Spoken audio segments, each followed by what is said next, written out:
இன்றைக்கி வீடியோவில் பருப்பு பொடி தான் பார்க்க போகிறோம். உங்களுக்கு எந்த அளவு மெஷர்மெண்ட் வேணுமோ அந்தளவு எடுத்துக்கோங்க. நான் ஒரு சின்ன கிளாஸில் தான் எடுத்திருக்கேன். துவரம்பருப்பு ஒரு கிளாஸ் எடுத்திருக்கேன். அதை நல்லா ட்ரை ரோஸ்ட் பண்ணிக்கணும், கலர் மாறி வர அளவுக்கு.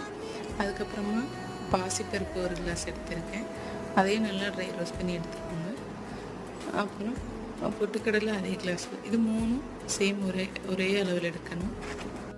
இது மூணையும் தனித்தனியாக ட்ரை ரோஸ்ட் பண்ணி எடுத்து வச்சுக்கோங்க. அதுக்கப்புறமா நான் மிளகு ஆட் பண்ணியிருக்கேன். உங்களுக்கு பூண்டு ஓகே அப்படின்னா ஒரு கை அளவுக்கு பூண்டு நல்லா ட்ரை ரோஸ்ட் பண்ணி அதுவும் ஆட் பண்ணிக்கோங்க. அதுக்கப்புறமா கொஞ்சம் சீரகத்தையும் நல்லா ரோஸ்ட் பண்ணி ஆட் பண்ணிக்கோங்க. காஞ்ச மிளகா ஒரு 10 எடுத்திருக்கேன். அது கூடயும் காஷ்மீரி மிளகு ஒரு 10 எடுத்திருக்கேன். நீங்கள் மிளகா ஆட் பண்ணி பண்ணுறீங்க அப்படின்னா மிளகா பார்த்து சேர்த்துக்கோங்க. அதுக்கப்புறமா கொஞ்சமாக எண்ணெய் விட்டுட்டு